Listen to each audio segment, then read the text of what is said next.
Selamat pagi semuanya. Assalamualaikum warahmatullahi wabarakatuh. Selamat Waalaikumsalam. pagi, Mas Eko. Waalaikumsalam warahmatullahi wabarakatuh. Iya nih, mohon maaf banget. Biasa mesti keluar dulu.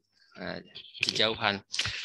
Terima kasih kepada para peserta sekalian yang telah hadir dan terutama juga kepada panitia dan tentunya kepada narasumber kita hari ini, Mas Diki Pelupesi, ya, yang telah menyediakan waktu dan kita semua bisa hadir pada acara Research Day, itu ya, Research Day Series gitu ya. Jadi memang kita berseri acara ini dari waktu ke waktu. Ini mungkin seri keberapa ya, lupa juga sih, sekitar 10 atau 11 ya, kan 10. begitu, 10 ya. Oke, nah itu kita sudah mulai sejak cukup lama dan sudah menjadi bagian dari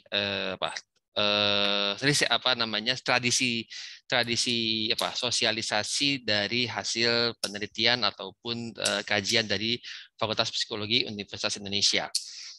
Hari ini ceritanya akan narasumber kita, Mas Diki ini akan memaparkan idenya gitu ya, tentang menerjemahkan hasil riset psikologi untuk kebijakan ya. Dan kebetulan juga Mas Diki ini adalah ketua dari Lab Intervensi Sosial dan Krisis ya dari Fakultas Psikologi, yang merupakan salah satu dari belasan kelompok riset atau lab ya yang memang menjadi kelompok kerja penelitian ya di Fakultas Psikologi UI gitu. Nah, untuk tidak memperpanjang waktu, saya juga akan memberikan penjelasan terlebih dahulu kepada semua gitu ya, kepada kita semua, bahwa secara umum pada saat nanti Mas Diki atau narasumber ini sedang memaparkan, kita mematikan mic ya, mic dan audionya begitu. Terus kemudian panitia akan mendokumentasikan acara ini. Selanjutnya, jika ada pertanyaan dapat dituliskan di chat ya, di bagian chat room, dan kemudian atau juga bisa bertanya pada sesi tanya jawab. Kemudian peserta yang mengikuti kegiatan ini hingga akhir akan dapat mengisi survei dan kemudian juga yang akan terkait dengan sertifikat. Kemudian materi dan rekaman dan sertifikat elektronik akan dikirimkan panitia ke alamat email yang telah didaftarkan oleh peserta. Terus kemudian untuk pendaftaran Research Day bulan berikutnya akan dipublikasikan melalui media sosial Fakultas Psikologi UI gitu ya, waktu berikutnya. Dan kemudian untuk pertanyaan lebih lanjut silakan untuk hubungi panitia melalui email rpm garis hubung fpsi@ui.ac.id. Ya, nah itu dia. Terima kasih Mbak Rizka Metika ini staf riset Fakultas Psikologi, panggilannya Mbak Kame. Nah, itu saya kira demikian pengumuman di awal ini. Nah, tidak perlu perpanjang waktu, saya akan membacakan CV dulu ya, Mas Diki ya. Oh, ada pembacaan CV ya? Saya pikir langsung Pembacaan aja. CV.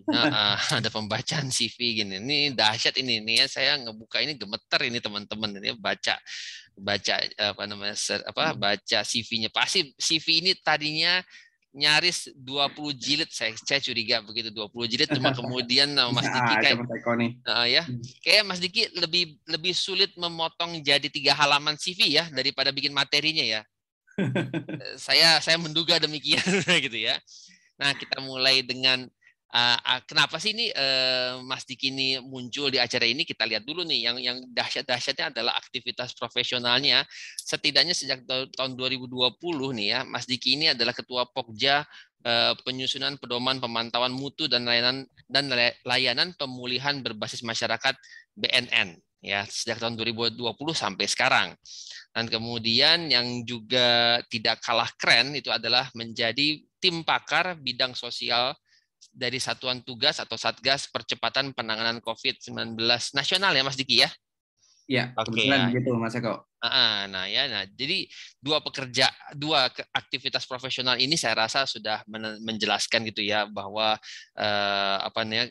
kapasitasnya Mas Diki, atau satu lagi nih Mas Diki nih ya, Ketua Pokja Penyusunan Pedoman Pelaksanaan Intervensi. Ya, ini nih ya oleh di badan di BNN gitu ya gitu. Nah, ini juga gak kalah keren ya, artinya nih ngomongin tentang selalu nuansanya masyarakat. Oh, satu lagi ada nih Mas Diki yang nggak boleh ketinggalan karena berkaitan dengan PBB ya. Ya, ini dia nih. National Research Partner Family Therapy Implementation Science Study in Indonesia. Ya, United Nations Office on Drugs and Crime, UNODC. Nah, ini ya, UN aja kenal. Ini Ban Ki-moon kenal. Jadi ini sampai Pak Ban Ki-moon aja katanya kirim salam, katanya kok kirim salam buat Diki, saya kenal kemarin gitu ya. Nah, nanti Eko juga bisa kirim salam juga, nanti saya sampaikan juga Mas Eko. Guterres ya. Guterres yang baru yang sekarang. Lupa. Nah, kemudian nih artikel yang terkininya adalah bias kelas dalam diskursus pemerintah soal COVID-19 dalam The Conversation. Ya, ini acara yang cukup ini ya, naik daun ya selama 2 tahun terakhir ya, acara yang ilmiah tapi dalam bentuk lebih santai ya, mungkin kayak gini ya, kayak Research Day gini kali ya. Betul. Nah, teman-teman sekalian, publikasinya satu aja deh ya, yang paling baru nih ya, tahun 2021 bersama teman-teman luar negeri dengan judul Mental Wellbeing Following Landslides and Residential Displacement in Indonesia gitu ya, Social Science and Medicine Mental Health ya, edisi 1 gitu ya. Jadi ini nggak main-main nih ya, jadi sudah berkeliarannya nggak cuma sekedar sama Pak Guterres tapi juga sampai ke publikasi ya. Ini Scopus ya. Scopus ya, Scopus. Jadi dia kenal sama Elsevier. Kemudian ada lagi, tapi satu lagi aja deh ya, gak usah banyak-banyak karena udah kebanyakan banget ya. Tentunya latar pendidikan adalah PhD dari Australia gitu ya, dan kemudian sekarang adalah dosen dan sekaligus sebagai ketua Lab Intervensi Sosial dan Krisis Fakultas Psikologi Universitas Indonesia. Saya kira itu ya CV yang cukup panjang kali lebarnya ini gitu, karena yang saya kira sekali lagi saya tekankan lebih sulit menyusun CV daripada menyusun materi hari ini gitu ya. Saya kira silakan Mas Diki. Oh ya teman-teman, silakan dimatikan audionya gitu ya, dan kemudian kita mendengarkan paparan lengkap dari Mas Diki Pelupesi. Silakan Mas Diki. Ya, terima kasih Mas Eko Menarno. Mas Eko ini bisa dikatakan teman sepanjang perjalanan ini, karena Mas Eko tuh satu kelas, satu angkatan dengan saya waktu kami sama-sama menempuh S1 di psikologi, terus kemudian sama-sama jadi dosen, kolega gitu ya. Terus kemudian kami sama-sama di lab intervensi sosial dan krisis. Semoga Mas Eko nggak bosen nih ya. Berarti dari tahun 95 nih sampai sekarang ya Mas Eko. Kita selalu mengerikan ya. Nggak tahu apa yang membuat kita selalu bersama, nggak tahu ya. Anggap aja mungkin itu takdir lah ya, gitu ya. Tidak bisa kita hindari. Ya, terima kasih Mas Eko perkenalannya, dan saya ingin juga mengucapkan terima kasih kepada Mbak Debbie Purba, manajer riset dan pengabdian masyarakat, dan Rizka Metika atau yang biasa dipanggil Kame ya, yang membantu menyiapkan, mengorganisir kegiatan Research Day, bukan hanya pertemuan hari ini, tetapi juga Research Day sebelumnya. Dan saya sangat-sangat berterima kasih, mengapresiasi kehadiran Bapak Ibu, rekan-rekan yang tentu saja mau meluangkan waktu untuk ya mendengar apa yang akan saya share dengan Bapak Ibu teman-teman. Dan ini saya lihat ada guru saya, ada senior saya, ya ada kolega saya, ada mahasiswa ya, saya tahu beberapa, dan beberapa teman-teman juga saya lihat datang dari luar Jabodetabek, tetapi sekarang sudah tidak lagi menjadi masalah dengan platform online seperti Zoom ini. Ya, Bapak Ibu, rekan-rekan, ini sebetulnya kalau dulu gitu ya, sebelum pandemi, Research Day ini sifatnya semi formal ya, bahkan ya mungkin lebih terasa informalitasnya dibandingkan formalitasnya, karena ya forumnya adalah seperti sharing saja, terus kemudian bercakap-cakap, ngobrol, saling sharing. Jadi yang sharing bukan hanya pemapar materi. Jadi harapan saya sangat sangat mengharapkan nanti Bapak Ibu rekan-rekan bisa kita saling berbagi, saling share gitu ya. Karena apa yang saya sampaikan, apa yang akan saya bagikan kepada teman-teman, ceritanya kepada Bapak Ibu semua itu bukan sesuatu yang eksklusif gitu ya, bukan sesuatu yang sulit untuk dilakukan. Tetapi memang kemudian butuh niat. Ya, nah ini nih nanti saya akan sentuh bagian soal niat ini gitu. Saya izin share dan saya akan sangat senang jika nanti Bapak Ibu rekan-rekan yang hadir bisa bercerita pengalamannya gitu ya, berkaitan dengan riset atau menerjemahkan hasil riset dan bagaimana mungkin berinteraksi dengan proses pengambilan kebijakan. Oke, saya izin. Di luar juga harus siap, saya rasa. Apakah sudah muncul? Ya memang mungkin sekilas terasa topik yang berat gitu ya.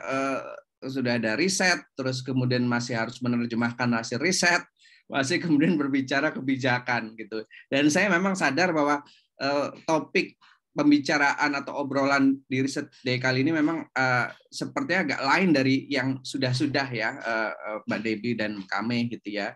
Biasanya itu banyak berbagi soal hasil riset, kemudian satu metode riset tertentu gitu. Nah ini saya lebih pada menceritakan berbagi proses ya, gitu, perjalanan gitu. Bagaimana riset-riset sebenarnya ini tidak eksklusif hanya psikologi ya, artinya semua riset akademik, semua disiplin itu bisa kemudian diarahkan atau berorientasi atau berujung pada upaya proses mempengaruhi pengambilan keputusan atau pengambilan kebijakan. Nah, ini sedikit saya perkenalkan mungkin kepada Bapak Ibu, rekan-rekan yang belum kenal gitu ya. Tadi Mas Eko sudah singgung, ada sejumlah kelompok riset, ada sejumlah laboratorium yang ada di Fakultas Psikologi UI, dan ini kami salah satunya, Lab Intervensi Sosial dan Krisis. Kebetulan ini beberapa kolega di lab juga hadir, ada Mas Eko, ya, terus kemudian ada Mbak Wiwi, ya, kalau nama aslinya bukan nama KTP, Mbak Sri Fatmawati, tapi saya biasa memanggil beliau Mbak Wiwi. Kemudian saya lihat juga ada kawan kami, kolega kami, Mbak Mita, ya, Mita. Dan ya, ini kami salah satu lab, dan kebetulan hari ini kami diminta untuk berbagi sesuatu yang bisa dibagikan kepada halayak, dan ini kebetulan kepada rekan-rekan dan Bapak Ibu yang sudah hadir. Ya, ini menurut saya juga mungkin tidak biasa gitu ya dalam sesi atau forum Riset Day kali ini. Saya di bagian pertama kan justru mengajukan pertanyaan-pertanyaan gitu ya, pertanyaan-pertanyaan yang ini adalah sebuah refleksi, perenungan yang terus-menerus sebetulnya masih saya jalani ya, saya alami gitu. Dan ya buat saya pagi ini pemaparan saya atau presentasi saya sebetulnya bukan presentasi dalam pengertian komunikasi satu arah dari narasumber menyampaikan sesuatu. Ya, sebetulnya buat saya pagi ini adalah sebuah sesi undangan. Ya, saya ingin mengundang sebetulnya pada Bapak Ibu, rekan-rekan sekalian untuk lihat satu dimensi lain, ya, satu aspek dari sebuah perjalanan mengerjakan riset gitu ya. Dan ini saya nanti akan mulai dengan mengajukan pertanyaan-pertanyaan yang kemudian itu menjadi refleksi saya gitu ya, dan itu menjadi sebuah pengalaman buat saya yang kemudian itu terus saya alami hingga saat ini dan mungkin akan terus ke depan gitu. Nah, itu yang pertama. Yang kedua adalah tentu saja saya ingin berbagi pengalaman, dan kemudian nanti saya dari pengalaman-pengalaman tersebut saya resapi, kemudian saya ringkas gitu ya, dan saya buat menjadi sebuah catatan-catatan kecil atau mungkin catatan pinggiran dari pengalaman-pengalaman yang pernah saya jalani dan terus saya jalani hingga saat ini. Dan terakhir, saya ingin menjadikan pertemuan kita hari ini sebagai sebuah undangan. Tadi saya katakan invitation, ya dalam bahasa lain. Kemudian saya ingin mengajak ya kepada kita semua gitu ya. Bahkan ini menjadi sebuah ajakan buat mahasiswa ya, mahasiswa di tingkat manapun, mau S1, mau S2, S3 ya, untuk bagaimana melihat riset dan hasil riset itu ujungnya kemana gitu ya. Baik, saya akan mulai. Tapi sebelum saya mulai dengan pertanyaan ini, saya ulangi lagi gitu ya, apa yang muncul di poster. Kalau Bapak Ibu rekan-rekan sempat melihat poster sosialisasi kegiatan ini gitu ya, ada satu statement yang menurut saya sederhana tetapi maknanya sangat dalam gitu ya. Dan ini bisa kemudian kita interpretasikan bermacam-macam, tetapi yang ingin saya arahkan dalam perbincangan kita hari ini, kalau buat saya pribadi ya, ini menjadi sebuah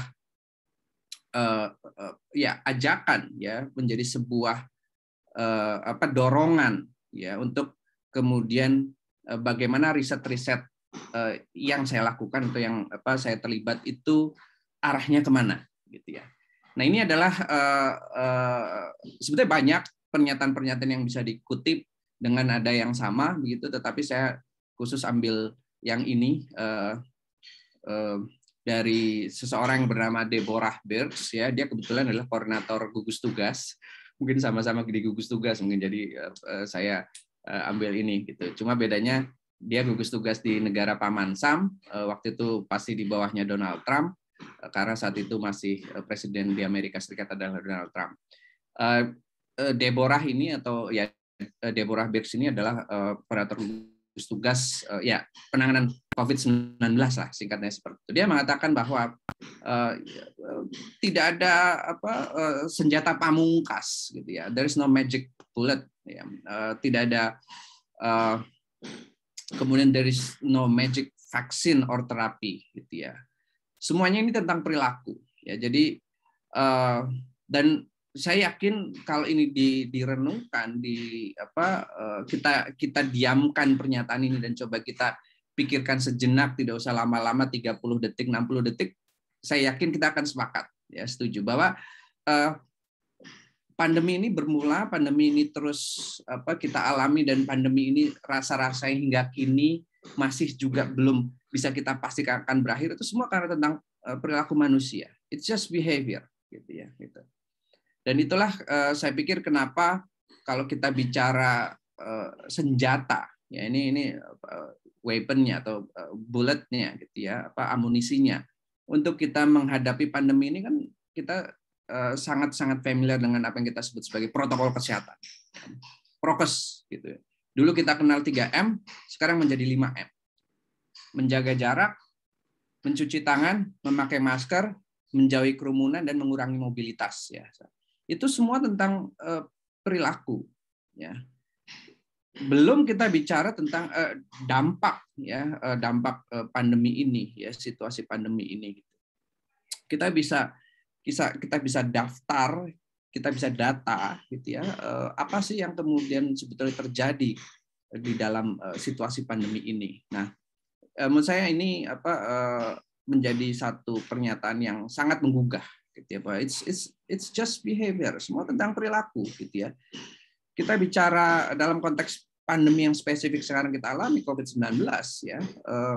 Kita mengenal kalau di Indonesia, konteks Indonesia, puncak itu setidaknya puncak gelombang itu sudah 2 kali. Pertama adalah bulan Januari Februari 2021, yang kedua adalah Juni Juli 2021. Semua bisa dibaca ketika ketaatan atau kedisiplinan terhadap protokol kesehatan itu melemah atau berkurang, dan di situ kemudian terjadi ledakan ya, puncak kasus atau yang kita sebut sebagai gelombang 1 dan gelombang 2. Nah, menurut saya ini yang menjadi satu pernyataan yang menggugah gitu, dan ini yang menjadi semacam fondasi kurang lebih apa yang saya lakukan selama 1,5 tahun atau hampir 2 tahun terakhir ini. Memang Bapak Ibu rekan-rekan, kalau kita bicara riset psikologi tentu tidak bisa kita batasi hanya pada periode ini gitu ya. Dan kalau kita bicara menerjemahkan hasil riset untuk kebijakan juga bukan hanya pada periode ini saja. Tetapi saya ingin menekankan dalam konteks periode ini. Ini mulai nih pertanyaannya. Ini saya bisa ajukan ke Mas Eko, saya bisa ajukan ke siapapun nih yang ada di sini yang merasa atau mungkin sudah diakui sebagai ilmuwan atau saintis psikologi. Gitu ya. Salah satu pertanyaan mendasar adalah buat saya, gitu ya, apa itu ilmuwan atau saintis psikologi? What is scientist? Gitu. What is researcher mungkin juga begitu ya. Jadi saintis atau ilmuwan psikologi itu apa sih gitu ya? Ya kita bisa mendefinisikan bermacam-macam. Mungkin kita bisa berdiskusi panjang lebar hanya untuk bagian ini selama 1 jam misalnya, atau bahkan mungkin lebih gitu ya. Tetapi menurut saya ini menjadi satu pertanyaan mendasar yang bisa kita kaitkan dengan apa yang tadi dinyatakan oleh Deborah Beers gitu ya. Kita tahu psikologi adalah ilmu yang mempelajari perilaku manusia dengan berbagai macam tujuan ya, mendeskripsikan, menjelaskan, ya, memperkirakan, memprediksi sampai kemudian mengendalikan perilaku. Tetapi persisnya kalau kita bertanya, ya, kita tuh apa sih gitu ya, apalagi dalam konteks pandemi ini gitu.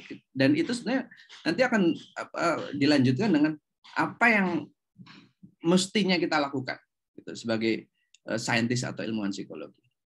Nah, tapi sebelum saya bergerak ke pertanyaan yang lain gitu ya, saya ingin mengajak nih ya, mengundang rekan-rekan Bapak Ibu gitu ya.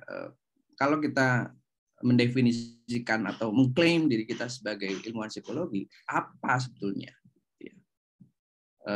Dan itu nanti kita bisa bertanya-tanya lebih lanjut, apa yang seharusnya saya lakukan, apa core bisnis saya, ya, apa kapasitas saya dan sebagainya. Tetapi ini pertanyaan mendasar, apa itu ilmuwan psikologi? Nah, saya mendefinisikan ilmuwan psikologi adalah ya tentu saja ilmuwan yang berusaha tadi ya menjelaskan, memprediksi, mengendalikan perilaku gitu. Nah, mungkin itu bisa jadi jawaban gitu. Nah, kalau kemudian kita bisa menjawab apa itu ilmuwan psikologi, apapun itu, tapi kalau buat saya adalah jawabannya 3 atau 4 pernyataan tadi ya, bahwa ilmu psikologi itu punya fungsi atau bertujuan untuk mendeskripsikan, menjelaskan, ya, memprediksi dan mengendalikan, maka saya berpikir bahwa berarti yang harus saya lakukan ya di keempat wilayah itu, gitu ya. Saya lanjut. Nah, ini yang tadi sudah saya sempat singgung gitu. Kalau kemudian pertanyaannya adalah yang di awal apa itu ilmuwan psikologi atau saintis psikologi, bidang psikologi, maka pertanyaan berikutnya apa yang dilakukan oleh ilmuwan atau saintis psikologi? Kalau tadi yang saya jawab 4 itu kan textbook lah, apa aja textbook. Ini biasanya di mahasiswa psikologi semester 1 gitu ya, mereka sudah akan belajar ini gitu ya. Fungsi ilmu pengetahuan ya, bukan hanya psikologi. To describe, to explain, to predict, and to control gitu. Nah, kalau saya coba rangkum dengan cara lain, ringkas dengan cara lain, gitu ya. Pada dasarnya sebetulnya yang dilakukan oleh ilmuwan atau saintis psikologi, dan sebenarnya ini juga bukan hanya ilmuwan psikologi, kedua hal ini, gitu ya. Kita ingin terlibat, ya, engage-nya tentu saja dengan gejala psikologi, dengan fenomena psikologi, ya. Dan kemudian ketika kita engage, kita ingin memberikan dampak.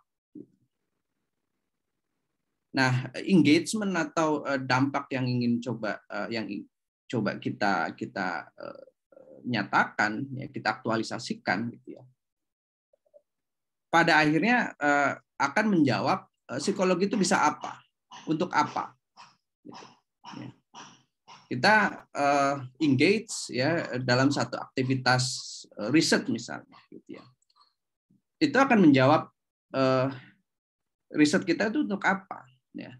Dari riset itu bisa ada apa, ya, bisa apa riset itu, ya, psikologinya bisa apa. Ketika kita berpikir ingin memberikan dampak, ya dampak itu akan dibaca, ya, psikologi itu untuk apa, bisa apa. Nah, ini versi dari hasil refleksi, dan ini saya sangat terbuka jika ada pandangan lain, tanggapan lain soal apa yang bisa dilakukan oleh ilmuwan atau saintis psikologi, gitu ya. Tentu saja kita bisa sebut, ya, kalau buat kami yang menjadi akademisi, ya, tugas ilmuwan atau saintis psikologi yang cum dosen, ya, cum pengajar, itu kan sudah jelas digariskan tridharma perguruan tinggi, gitu ya. Kami melakukan pengajaran, kami melakukan riset, ya, dan harapannya berujung pada publikasi dan kemudian melakukan pengabdian masyarakat. Nah, itu salah satu alternatif yang lain, gitu, untuk menjelaskan apa yang bisa dilakukan. Tetapi dari hasil refleksi saya ingin mengangkat dua hal ini, gitu, impact dan engagement, gitu ya. Pada dasarnya sebetulnya apalagi kalau kita bicara konteks riset, ya, maka kita akan bertanya engagement yang seperti apa dari riset kita, gitu ya, dan impact apa yang ingin kita hasilkan, kita ciptakan dari riset yang kita lakukan. Nah, ini ringkasan versi saya, dan ini kan bukan forum ilmiah yang harus ada rujukan referensi, ya. Buat saya ini karena sebagai satu forum dialog, forum diskusi, gitu ya, nanti kita bisa berdiskusi, berdialog, gitu ya. Lagi-lagi ini dari pengalaman saya yang saya coba refleksikan, gitu ya. Engagement dan impact kita sebagai ilmuwan atau saintis psikologi itu bisa, satu, tentu saja bersifat akademik, gitu ya, dan yang non akademik, gitu. Yang non akademiknya mungkin bisa disebut macam-macam lah, gitu. Tapi buat saya kalau mau ditarik, gitu ya, yang saya maksud engagement akademik seperti apa? Kalau kita bicara konteks riset saja, gitu ya, riset kita tuh riset yang akademik, gitu ya, atau yang riset non akademik, kan kurang lebih gitu, gitu ya. Begitu juga dengan impact, gitu ya. Impact kita mau arahkan ke dunia akademik atau dunia di luar akademik, gitu, yang non akademik, gitu. Nah, ini yang saya rasakan, ya, bahwa oh ya, terima kasih Mbak Debbie, masih relevan karena policy making salah satu luaran penting dari riset. Ya, terima kasih Mbak Debbie. Ya, ini memperkuat pertanyaan-pertanyaan saya bahwa kalau kita bicara akademik itu dimaknai sebagai dunia akademik, ya, dunia pengajaran, dunia pendidikan, ya, dunia publikasi, gitu. Nah, maka kan berarti di luar itu adalah yang di luar akademik, gitu ya. Dan mungkin orang seringkali juga menyebutnya yang satu dunia teoretik, ya, yang satu lagi dunia praktis atau aplikasi, gitu ya. Ya, itu betul juga, ya. Bisa saja kemudian kita meringkas, mendikotomikannya seperti itu. Nah, keterlibatan kita, ya, dalam keterlibatan atau impact, dampak yang ingin kita ciptakan, terutama khususnya kalau kita bicara riset, ya, gitu. Riset itu bisa kemudian sangat akademik, gitu ya, dia berujung pada publikasi, ada metriknya, kemudian ada normanya adalah Scopus, ya, metriknya nanti diukur berapa citasi, gitu ya, nanti diukur lagi dengan jurnal itu metriknya seperti apa dan sebagainya, gitu ya. Tetapi juga impact itu bisa di luar itu, gitu ya, di luar publikasi, di luar metrik-metrik ukuran publikasi, gitu. Dan itu bisa macam-macam bentuk, dan saya yakin rekan-rekan Bapak Ibu sudah sangat familiar ya, kita bisa bicara tentang berdampak pada masyarakat, berdampak kepada keluarga, ya berdampak kepada lingkungan kita tinggal, sampai kemudian ya berdampak pada kebijakan. Nah, engagement juga ya, engagement kita bisa full di dunia akademik, atau kemudian engagement itu di tengah-tengah antara dunia akademik dan non akademik, atau sepenuhnya misalnya non akademik gitu ya, menjadi aktivis komunitas ya, menjadi aktivis sosial gitu, mencoba menciptakan perubahan sosial atau perubahan di komunitas. Nah, apakah kemudian itu berujung pada kepuasan gitu. Nah, ini yang tentu saja menjadi sangat bisa tidak seragam ya, bahkan menurut saya personal, individual gitu. Ada yang memang kemudian mendapatkan kepuasan dengan engagement dan impact itu sepenuhnya di ranah akademik gitu ya. Ada yang puas gitu ya, karena kemudian engagement di luar dunia akademik ya. Dan impact-nya juga kemudian tidak menggunakan ukuran-ukuran atau metrik-metrik norma yang menjadi norma atau standar di dunia akademik gitu. Nah, ya buat saya dua-duanya sah gitu ya, gitu. Buat saya dua-duanya sah gitu ya, merasakan kepuasan, engage dan punya dampak di dunia akademik. Begitu juga dengan yang engage dan punya dampak di luar akademik gitu ya, gitu. Nah, ini yang kemudian kalau buat saya pribadi menjadi ukuran gitu ya, dan ini mungkin jadi agak sangat psikologis nih gitu. Ini nggak akademik nih gitu ya. Pembahasannya tentang apa yang kita rasakan gitu ya, apa yang membuat kita bahagia, apa yang membuat kita puas gitu. Tetapi kan buat saya ini tidak terelakkan, tidak terbantahkan gitu. Kepuasan yang dirasakan oleh seorang saintis atau ilmuwan pada akhirnya juga bicara soal kepuasan yang dirasakan secara personal gitu ya, secara psikologis atau bahkan mungkin secara emosional gitu. Dan ini akan mendrive gitu ya, mendorong atau mengarahkan bagaimana praktek-praktek riset yang dilakukan oleh perisetnya gitu ya, dan bagaimana kemudian orientasi risetnya gitu. Dan ya kalau boleh saya katakan, ini saya sedikit ya bercerita tentang diri saya gitu ya. Ya saya seorang akademisi, saya seorang dosen, seorang pengajar gitu ya. Ada norma yang kemudian saya penuhi, harus saya penuhi atau saya ikuti. Tetapi juga ada hal-hal yang membuat saya puas di luar norma-norma yang harus saya penuhi atau saya ikuti secara akademik gitu. Dan itu yang mendefinisikan atau kemudian menjadi landasan apa yang ingin saya share sebentar lagi dengan rekan-rekan, dengan Bapak Ibu sekalian. Nah, 3 pertanyaan ini yang ya buat saya pribadi terutama ya, ini yang kemudian akhirnya mengarahkan pada aktivitas riset saya gitu, yang bukan hanya dalam konteks pandemi ini saja sebetulnya. Tadi juga Mas Eko cerita gitu ya, ada aktivitas saya yang lain gitu, yang non COVID lah bisa dikatakan gitu. Selain memang banyak aktivitas saya dalam 1,5 tahun terakhir ini berhubungan dengan COVID dan penanganan COVID.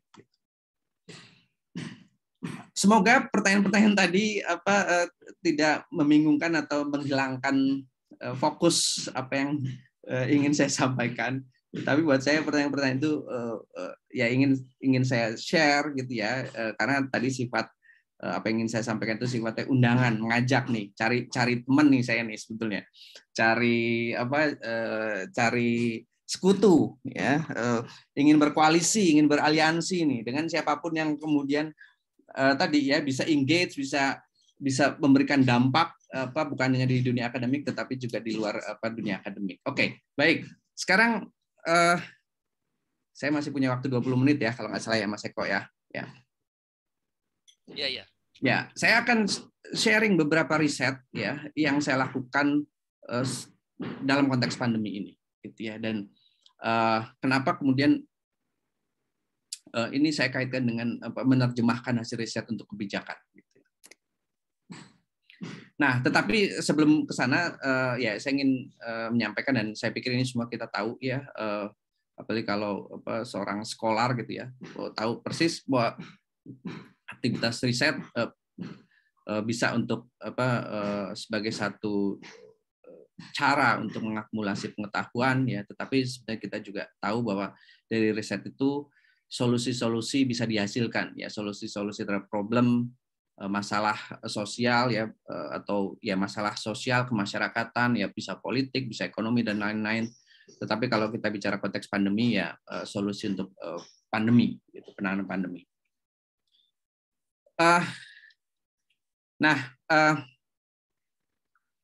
Ini kutipan saja rekan-rekan kalian gitu ya, dan ini mungkin ya bisa saya kaitkan dengan apa yang tadi saya sampaikan ya, dengan pertanyaan-pertanyaan tadi, bahwa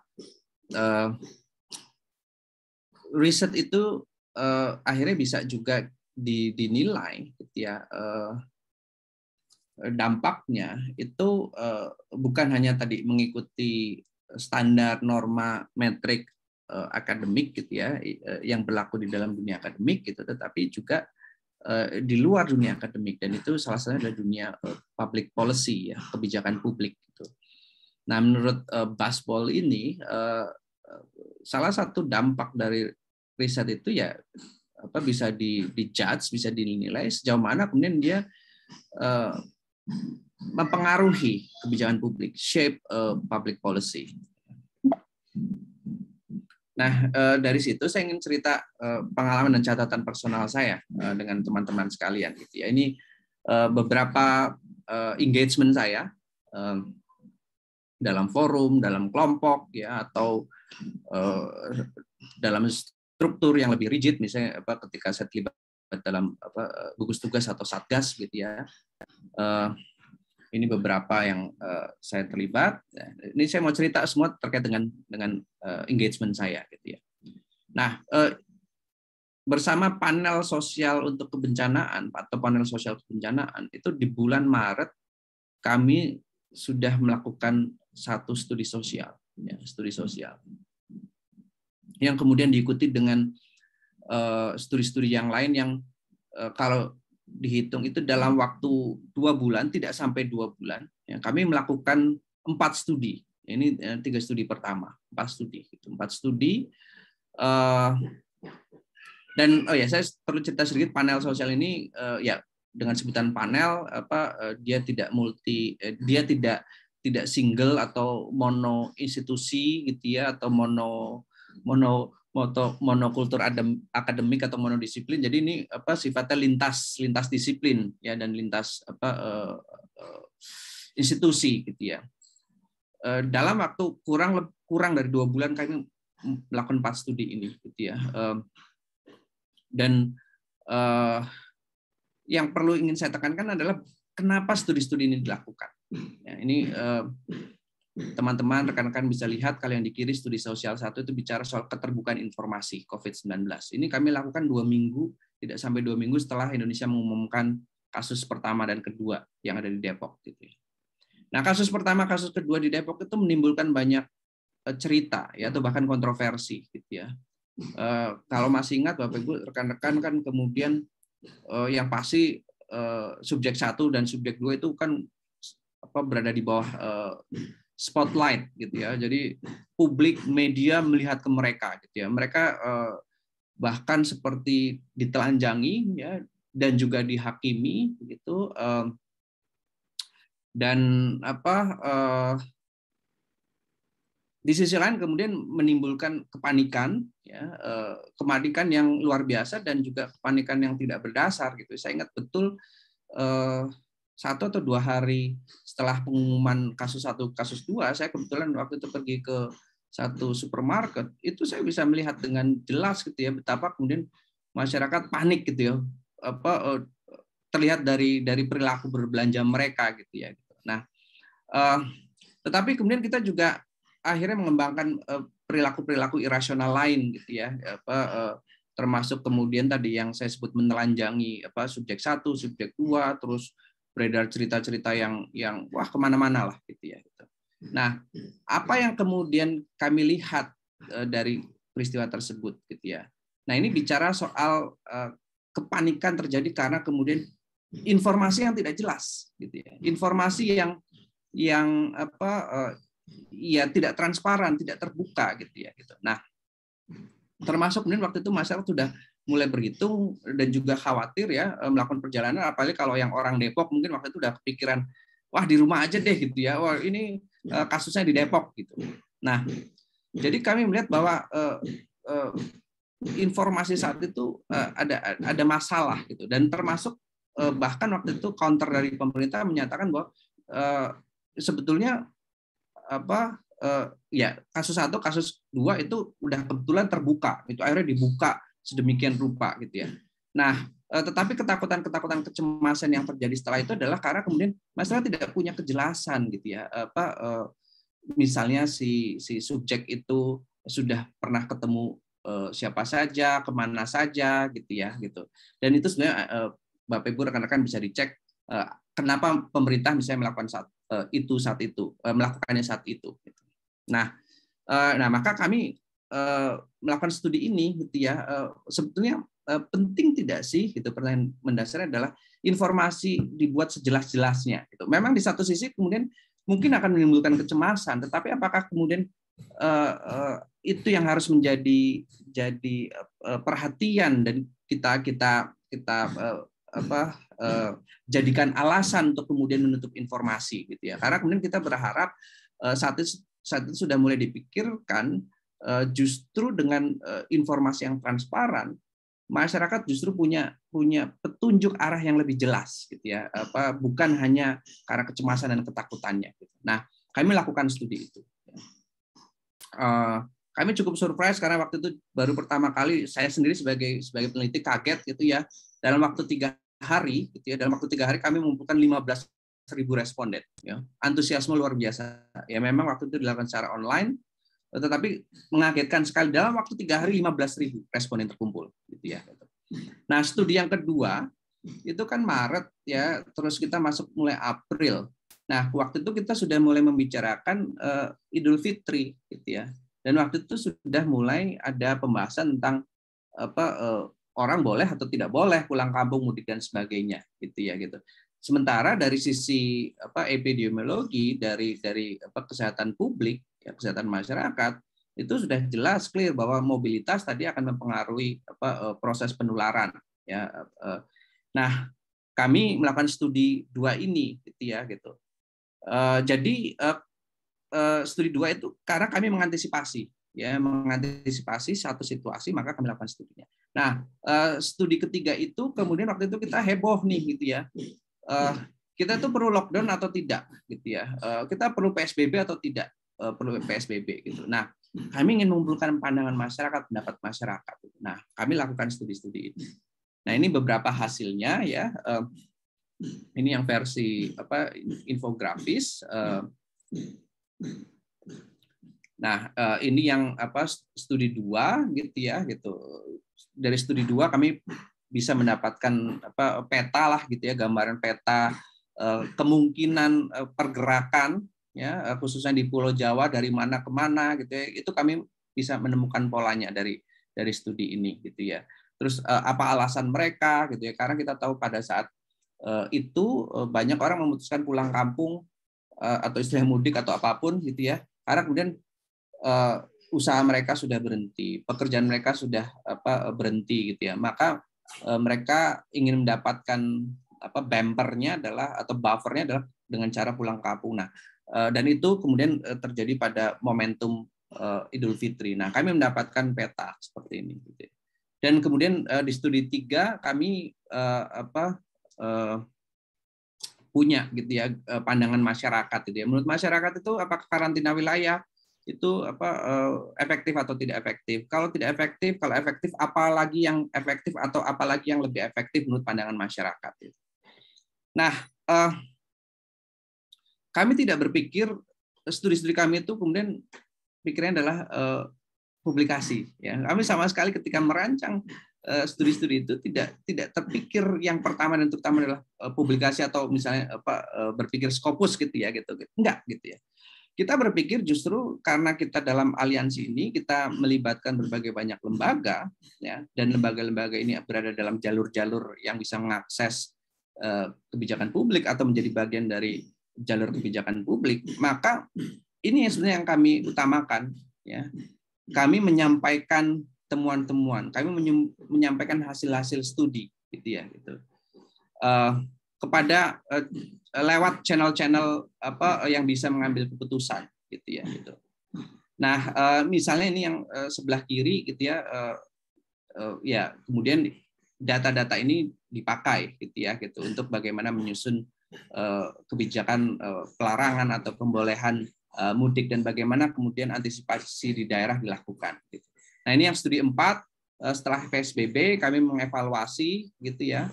Ini contohnya. Nah, studi yang lain gitu. Ini studi yang lain ini saya lakukan bersama kelompok yang lain ya dengan teman-teman di lapor Covid. Saya ingat betul itu di bulan Juni, Juli ya, mulai Juni lah, Mei, Juni.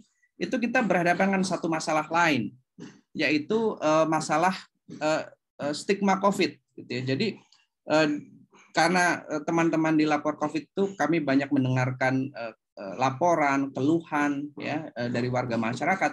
Kami mendapati satu masalah gitu, di mana orang kemudian bukan takut terkena Covid-nya, ya, tapi lebih takut dengan stigma kalau dia kena Covid. Gitu. Jadi yang dibayangkan itu bukan semata-mata terinfeksi Covid, tetapi yang dibayangkan adalah, dan itu bukan hanya dibayangkan, dan itu real gitu ya. Kita bisa cek lagi berita-berita pengusiran, ya, pengusiran itu bahkan yang diusir mulai dari orang yang memang betul terpapar sampai dengan orang yang diasosiasikan dengan virus gitu ya. Siapa ya, misalnya petugas kesehatan. Nah, stigma Covid ini waktu itu menjadi masalah karena kami banyak menerima laporan-laporan kasus dari daerah ya, misalnya seorang ibu melahirkan anak yang masih menyusui, tapi kemudian harus dipisahkan dengan anaknya, gitu ya, karena si ibunya positif. Nah, tetapi yang lebih miris didengar adalah kemudian si bayi dan yang baru lahir yang bersama keluarga di rumah itu diusir, gitu ya, diusir oleh warga setempat, gitu ya, gitu. Nah, lebih karena tadi ya khawatiran yang berlebih gitu ya. Nah, jadi kami lakukan studi ini gitu. Termasuk juga ada orang-orang yang ya pengalaman di keluarga saya juga begitu gitu ya, dalam kondisi sakit tapi gimana caranya supaya nggak ketahuan sakit gitu ya. Atau kemudian Pak RT-nya nggak mau kemudian ketahuan orang lain di RT lain tahu ada warganya yang sakit Covid gitu ya. Nah, ini menjadi masalah saat itu, Maka kami lakukan studi ini. Jadi yang kami baca adalah masalahnya. Gitu. Kami kemudian melakukan studi. Dan kami melakukan studi itu bukan untuk tadi lagi-lagi untuk publikasi bukan. Gitu. Tapi kami ingin kemudian nanti mendorong ya pertama mulai dari pemahaman, awareness ya masyarakat bahwa stigma itu adalah satu bentuk ketidakakuratan dalam kita mengolah informasi, ya bahkan itu satu bentuk prasangka dan diskriminasi, dan itu harus kita lawan, gitu ya gitu. Ini saya memasang foto Pak Ketum saya menyebutnya Pak Aten, ya, yang diwawancarai soal stigma yang mungkin sekarang sedang ada di gedung rektorat, sedang menanti untuk diwawancarai oleh rektor, dan mungkin ini juga banyak warga psikologi UI yang fokusnya ke proses wawancara dan pemilihan dekan pagi ini gitu. Nah, tetapi yang juga diarahkan dari studi tersebut adalah yang pojok kanan nih Bapak Ibu gitu ya. Nah, ini kalau sedikit terbaca itu ada kata tracing. Jadi waktu itu selain stigma, diskriminasi, prasangka, yang menjadi bermasalah dengan ada stigma ini adalah proses tracing. Gitu. Padahal kita tahu 3M penting, 3T juga penting. Gitu. Kita mendapati masalah karena stigma itu, tracing itu tidak efektif. Tracing itu tidak bisa dilakukan karena apa? Masyarakat tidak mau dites. Mereka nggak mau tahu kalau positif. Justru karena tadi kalau positif justru lebih ditakuti daripada infeksinya itu sendiri, terinfeksinya itu sendiri gitu. Nah, jadi hasil studi tadi itu menjadi bahan gitu ya, bagaimana kemudian strategi tracing itu bisa dijalankan gitu ya. Membaca munculnya stigma itu karena apa gitu ya. Nah, ini dimasukkan ke arah sana ya, menjadi buku panduan, bagian dari panduan bagaimana melakukan tracing saat itu. Nah, ini satu studi lain. Ini juga saya melakukan studi ini waktu itu bersama lulusan dan juga beberapa mahasiswa intervensi sosial, program intervensi sosial.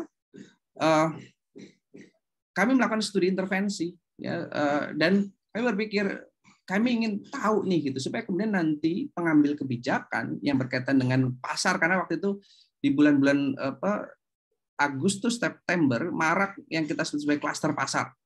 Ya, klaster pasar. Nah, klaster pasar itu waktu itu coba ditangani dengan cara membagikan masker gratis. Ya, kebetulan waktu itu di Jakarta ada beberapa pasar yang diberikan masker secara gratis, gitu ya. Nah, pada saat pemberian masker gratis ini kami lakukan studi, gitu ya, untuk kami ingin tahu gitu orang tuh khususnya pedagang mereka mau pakai masker karena apa, nggak mau pakai masker karena apa, gitu ya, gitu. Dan hasil studi ini tidak diarahkan untuk publikasi, ya. Dan ini menjadi bahan advokasi kami. Ya, ini saya kebetulan ya nggak nemu atau saya nggak mau keluarin screenshotnya gitu ya. Pertemuan-pertemuan dengan pihak-pihak yang bertanggung jawab pada kebijakan soal keamanan dan kesehatan di pasar gitu ya gitu. Nah, tapi lagi-lagi ya semua ini coba kami arahkan ya pada upaya pengambilan kebijakan. Nah, kita tahu pembicaraan soal vaksinasi itu sudah mulai muncul bulan September. Bulan September itu bahkan sudah ada target-target. Akhir Desember paling telat sudah diberikan vaksinasi gitu ya, dan siapa-siapa yang sudah dituju. Tapi kemudian waktu itu sebenarnya proses pengembangan vaksin masih berjalan. Ya, masyarakat juga masih bingung-bingung. Ini kan vaksin jenis baru udah pasti gitu ya gitu. Nah, kami berpikir ini sebetulnya kalau memang nanti udah ada vaksinnya, masyarakat benar-benar mau menerima vaksin atau enggak sih? Gitu ya, itu kurang lebih gitu. Nah, karena kalau dari sisi kebijakan saat itu kan pokoknya diterima nggak terima, pokoknya akhir Desember kita mau vaksinasi gitu ya gitu. Dan ini kita juga sedang kembangkan vaksin merah putih seperti itu. Nah, kami lakukan studi. Sebenarnya masyarakat itu sudah siap mau menerima belum sih vaksin ini gitu ya gitu. Nah, jadi ya sekali lagi keputusan studi itu karena membaca situasi, ya membaca masalah atau potensi masalah yang akan terjadi. Nah, jadi di bulan Agustus, ya bulan September, kami lakukan studi tentang vaksin. Ya, mungkin kalau saya tidak salah, mungkin termasuk yang awal-awal kami melakukan studi vaksin ini. Ya, gitu. Nah, tetapi ya itu yang ingin saya tekankan bahwa pendorongnya itu adalah masalah yang diantisipasi. Nah, termasuk kemudian kami melakukan studi vaksin yang kedua, ya, dan ini time frame-nya udah beda, gitu ya.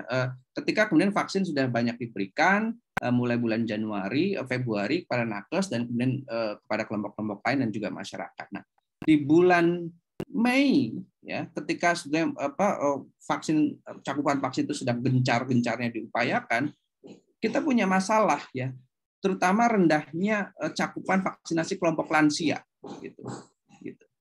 Dan kita tahu saat itu sedang yang pemerintah mengejar 2 wilayah yang menjadi prioritas, yaitu DKI dan Bali, gitu ya, gitu. Tetapi kemudian cakupan vaksinasi lansia itu rendah sekali, gitu ya, gitu. Nah, kami ingin mendalami kenapa, gitu ya, kenapa kemudian cakupan vaksinasi itu rendah. Gitu. Nah, kami mendapatkan jawaban, kami kemudian sampaikan kepada pengambil kebijakan, gitu ya, gitu. Ini loh masalahnya, ini yang kemudian bisa dilakukan, ya. Nah, jadi ini contoh. Jadi kami sudah melakukan studi vaksin bulan September, kami melakukan studi vaksin lagi di bulan Mei, ya, karena kemudian muncul masalah yang lain. Nah, ini cerita yang lain, ya, ini bersama teman-teman di UI gitu ya bersama tim Sinergi Mahadata ya, kami melakukan kali ini studinya sifatnya lebih studi literatur, desk review gitu ya. Kita tahu masalah-masalah kesehatan mental gitu ya, yang dia sebenarnya menjadi bagian utama dari persoalan pandemi yang kita hadapi, tetapi perhatian atau prioritas itu sangat minim gitu ya. Nah, jadi studi ini kami melakukan desk review, kami melihat data-data ya, apa yang terjadi, apa yang mungkin terjadi, apa yang kami proyeksikan ya, ketika aspek kesehatan mental itu tidak diperhatikan. Dan itu kami tuangkan dalam hasil studi yang dalam bentuk kertas kebijakan singkat, policy brief gitu ya. Nah, ini contoh lain gitu ya. Waktu itu ada bulan Mei ya, sudah April itu muncul wacana PTM, pembelajaran tatap muka ya gitu ya. Nah, kita ingin tahu sebenarnya masyarakat sudah siap atau belum? Masyarakat orang tua sudah siap belum? Anak-anak sudah siap atau belum? Nah, jadi kami melakukan studi ya, apakah memang sebetulnya kita sudah siap gitu ya? Kalaupun belum siap, kapan menurut pandangan masyarakat PTM itu sebaiknya sudah dimulai gitu. Nah, ini jadi kami lakukan studi. Nah, ini yang di sebelah kanan itu karena kemudian kita tahu mahasiswa mereka menjadi kelompok yang terkendala, tetapi kemudian mereka menjadi kelompok yang dimanfaatkan diberdayakan oleh Satgas, mereka menjadi pemantau kepatuhan protokol gitu ya. Nah, kami ingin melihat pandangan mereka terhadap kebijakan pandemi. Dan seterusnya ini sampai ini yang ingin saya ceritakan. Jadi perjalanan studi-studi yang saya terlibat itu ya risetnya, tetapi juga yang penting adalah karena tadi riset itu dilakukan dengan kita menanggapi atau mengantisipasi masalah. Maka yang penting adalah bagaimana riset itu bisa terakses atau diakses oleh pengambil kebijakan. Gitu ya. Ini ceritanya bisa panjang lebar, tapi mungkin nanti dalam obrolan aja ya, diskusi dengan teman-teman gitu ya. Saya bisa katakan setiap hasil studi kami ya, ada yang kemudian secara spesifik studi-studi tertentu atau yang kemudian kami kompilasi ya. Kami itu kemudian saya perlu mendefinisikan itu adalah orang-orang yang lintas disiplin ya, lintas institusi gitu. Tetapi kami punya kepedulian satu, yaitu bagaimana pandemi ini bisa tertangani secara efektif dan pada akhirnya pandemi ini bisa terkendali ya. Nah, ini saya akan coba sedikit cerita, mungkin singkat saja 1 menit ya paling lama, di bagian yang kanan ini ya, skenario pasca pandemi. Ini kebetulan saya bersama 9 orang peneliti ya, akademisi, ilmuwan dengan berbagai macam latar belakang, ada microbiologist, ada epidemiolog, ada sosiolog gitu ya. Kami berdiskusi, kami melihat data, kami melihat hasil-hasil riset gitu ya, sampai kemudian kami menawarkan skenario pasca pandemi gitu ya. Nah, perjalanan ini tidak mudah gitu ya. Saya ingin katakan, kita udah punya studi nih, ya kita udah merasakan ini sudah terkompilasi dengan sangat solid gitu ya gitu. Nah, kan kalau tadi tujuannya adalah untuk penanganan pandemi, maka dia harus sampai ke pengambil kebijakan gitu ya. Nah, proses ini kami lalui cukup berliku gitu ya, sampai akhirnya ya kami bisa bertemu atau diundang dengan beberapa kementerian, bisa kemudian bahkan diundang oleh Pak Luhut gitu ya, sampai kemudian kami juga diundang oleh KSP gitu ya. Nah, kami menawarkan gitu ya, tetapi juga kami tahu gitu ya, ini bukan langsung akan diterima gitu ya, dan pasti akan juga ada banyak kelompok lain atau bahkan dari pemerintah sendiri juga pasti mereka punya tim gitu ya, tim-tim yang mengkaji ini semua. Nah, kembali ke pertanyaan awal yang tadi saya tanyakan, ini bicara soal kepuasan gitu ya pada akhirnya gitu ya. Kalau buat saya pribadi ini adalah sebagai bagian dari upaya saya seorang peneliti gitu ya, meneliti menganalisis data dan mempresentasikan data itu untuk siapa gitu ya. Bisa saja kepada audiens pembaca akademik, bisa juga untuk policy makers gitu. Nah, ini yang menurut saya juga menjadi catatan ya, dan ini saya langsung ke sini saja deh gitu ya. catatan-catatan saya ini teman-teman itu. Kalau saya ringkas gitu ya. Jadi kalau kita mau menerjemahkan hasil riset itu bahkan ya ini mungkin sebenarnya sedikit kontradiktif ya pernyataannya gitu ya. Tapi kalau kita mau menerjemahkan hasil riset untuk kebijakan itu dimulai itu dari sejak sebelum riset. Ya, gitu. Karena kan kemudian kalau kita bicara kebijakan dia bicara tentang masalah yang akan diadres atau ditanggapi oleh kebijakan. Nah, maka perlu membaca situasi, perlu membaca masalah gitu ya. Nah, menerjemahkan hasil riset untuk kebijakan itu dimulai dari sejak awal. Bagaimana kemudian riset itu disiapkan, ya diformulasikan. Nah, itu adalah sebagai bagian dari upaya menanggapi dan mengantisipasi gejala tertentu gitu ya. Dan riset-riset untuk kebijakan ya ini berdasarkan pengalaman saya itu penting sekali untuk membangun koalisi atau aliansi ya. Kita bicara soal satu gejala perilaku itu tentu saja bukan hanya domain psikologi tetapi terkait dengan aspek kesehatan, mungkin aspek ekonomi, aspek dan lain-lain gitu ya, aspek politik. Nah, maka riset untuk kebijakan itu perlu dibangun dari semangat ini, membangun aliansi atau koalisi, karena akan sulit kalau kemudian hanya dari satu perspektif atau satu disiplin saja. Dan hasil riset itu harus ringkas dan mudah dicerna.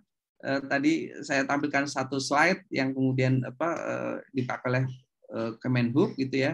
Jadi kami punya slide-nya mungkin puluhan gitu ya, itu yang dipakainya satu slide gitu. Bahkan kami pernah diminta gimana caranya dari hasil riset itu pokoknya dibuat dalam 3 kalimat aja gitu ya. Dalam 3 kalimat, karena satu slide itu akan berbagi dengan slide yang lain, hasil riset yang lain gitu ya gitu. Nah, jadi kan kami harus putar otak gitu ya. Kalau tadi bahasa Mas Eko bikin CV jadi 3 halaman aja udah mumet ya gitu ya. Apalagi kemudian cuma 3 kalimat gitu ya, karena satu slide itu akan berbagi dengan yang lain gitu. Nah, jadi harus betul-betul ringkas dan mudah dicerna gitu ya. Dan mudah diakses oleh, jadi sebelum sampai ke policy maker itu ada yang disebut dengan gatekeeper, ada penjaga gerbang yang penjaga pintunya, kita harus lewat dia dulu gitu. Dan kita harus bisa meyakinkan dia dulu, dan dia juga harus paham gitu ya secara sederhana hasil riset kita gitu ya. Nah, menerjemahkan hasil riset untuk kebijakan itu jangan berpikir kemudian hasil riset itu langsung kita bawa ke pengambil kebijakannya atau langsung ketemu gatekeeper-nya, enggak. Ya, kadang-kadang untuk supaya gatekeeper-nya tahu atau gatekeeper yang memperhatikan, kita harus cari jalan lain dulu gitu ya, dengan cara apa? Mensosialisasikan model webinar gitu ya. Jadi kan kemudian ada expose terhadap studinya ataupun hasil studinya. Nah, baru kemudian nanti menarik perhatian. Nah, ketika udah menarik perhatian, baru di situ ada kemungkinan ada kontak, ya, ada komunikasi, dan bisalah kemudian kita menyerahkan gitu ya, atau memaparkan hasil riset kita untuk memberikan masukan gitu.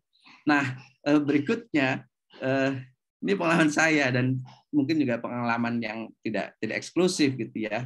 Tentu kalau tadi ya, wah saya ingin jadi orang yang menyelesaikan masalah dan saya ingin hasil riset ini dipakai oleh kebijakan, tapi tadi jalannya berliku ya.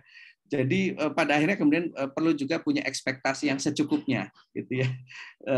Dan ini nanti berkaitan dengan apa sih yang membuat kita puas gitu ya gitu. Nah, kaitan dengan ekspektasi secukupnya ini karena kemudian belum tentu gitu ya.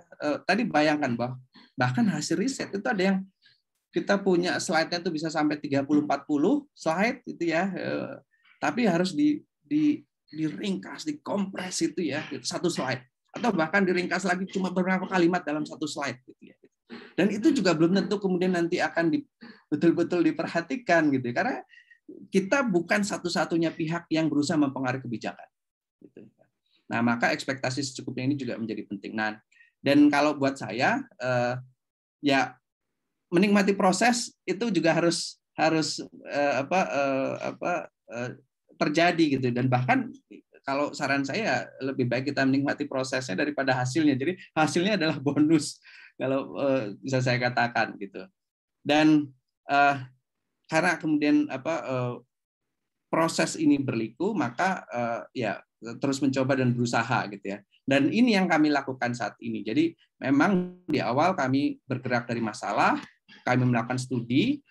Nah, syukur-syukur diadopsi, syukur-syukur kemudian diperhatikan. Tapi kalaupun enggak ya kita jadikan hasil yang lain, yaitu apa?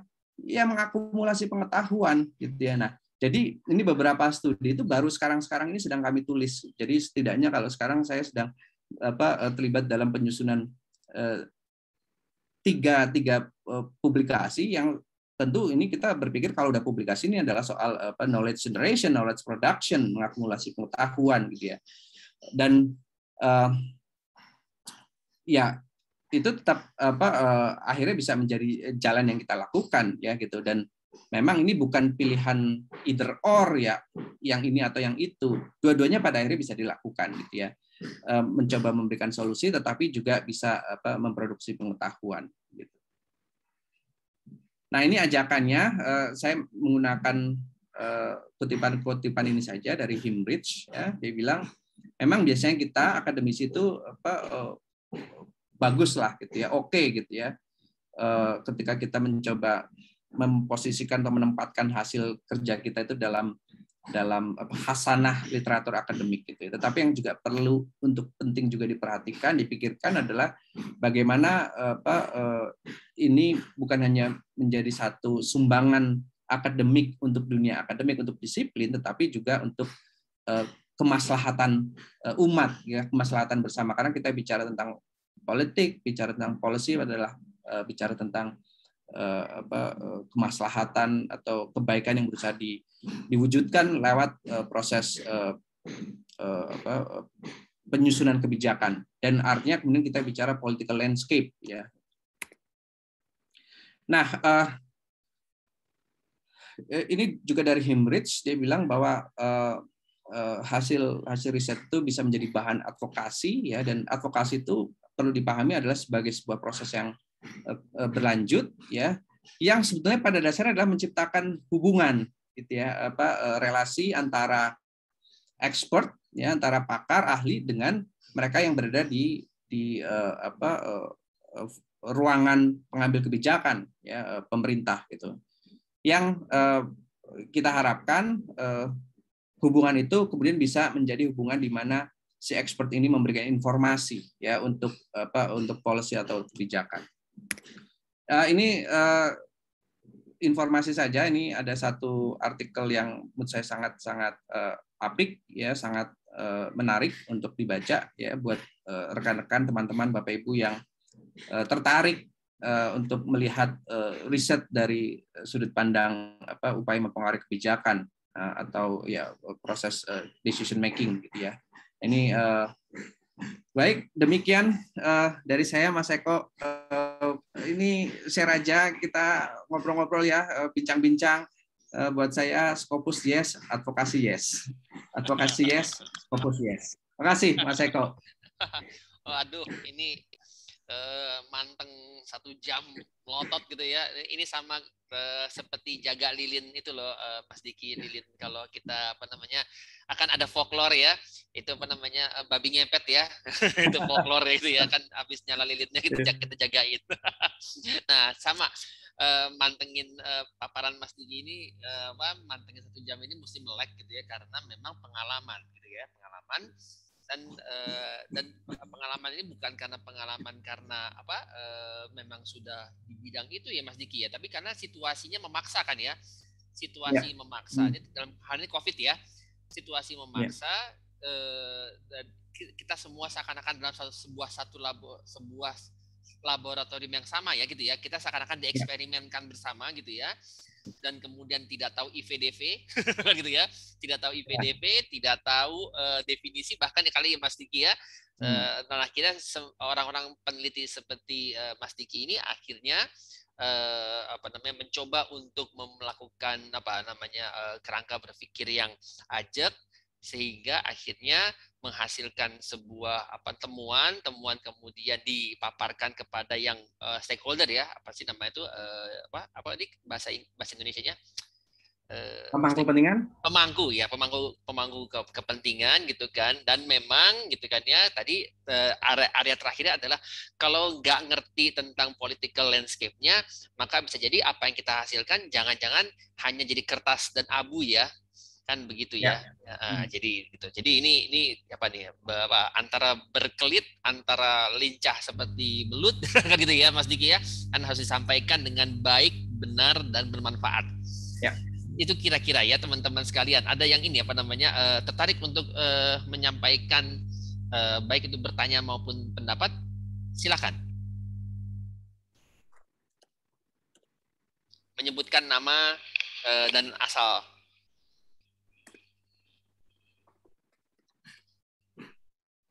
Silakan.